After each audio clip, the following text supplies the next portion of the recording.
नमस्कार दोस्तों। जैसा कि हम सब न्यूज़ में देख रहे हैं कि कोरोना वायरस का जो कहर है वो दुनिया में बढ़ता ही चला जा रहा है। चाइना के वुहान शहर से शुरू हुआ ये कोरोना वायरस आज 74 से अधिक देशों में अपना पांव पसार चुका है। लगभग 94,000 मरीज इससे ग्रसित हैं और 3,000 से ऊपर लोगों ने अपनी जान गंवा दी है। हमारे भारत देश में भी लगभग 6 लोगों के अंदर ये संक्रमण पाया गया। 3 पूरी तरह से ठीक हो गए हैं और उन्हें केरला भेजा जा चुका है और 3 का इलाज अभी दिल्ली में चल रहा है। लेकिन कहीं ना कहीं लोगों के बीच में दहशत है, डर है और आतंक है कि कहीं ये हमको या हमारे परिवार के किसी सदस्य को ना हो जाए।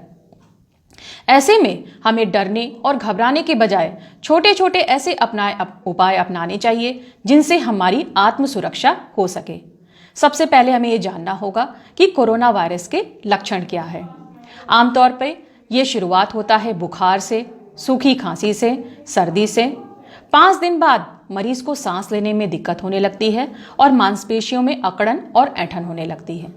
लेकिन यहाँ आपको ये जानना जरूरी है कि हर सर्दी जुकाम और बुखार को कोरोना वायरस का लक्षण नहीं कहा जा सकता।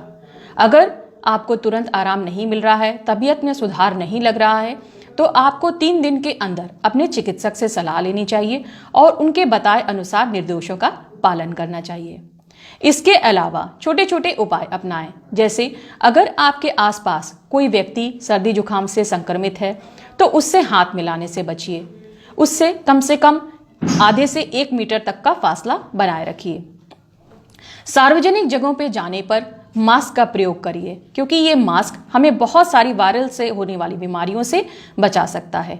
अगर किसी संक्रमित व्यक्ति के आप संपर्क में आ रहे हैं, आपके आसपास में हैं या कुछ चीजें आपने छुई हैं जो उस संक्रमित व्यक्ति की हैं, तो ऐसे में आपको अपना हाथ तुरंत धुल लेना चाहिए, क्योंकि हैंड वॉश करने से, अपने हाथ को लगातार साफ करते रहने से इस वायरस से होने वाले जो बीमारियां हैं या वायरस से होने वाली कोई भी अटैक है, इससे हम बहुत ही आसानी से बच सकते हैं। इसके अलावा ये ज़रूरी है कि हम अपने हाथों को लगभग 20 सेकंड तक अच्छी तरीके से साफ करें।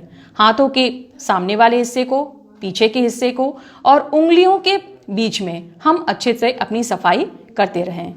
इसके अलावा ये ज़रूरी है कि हम अपनी इम्यून पावर यानी रोग प्रतिरोधक क्षमता को बनाए रखने के लिए, उसको बढ़ाने के लिए प्राकृतिक जो चीज़ें हैं उनका इस्तेमाल करते रहें।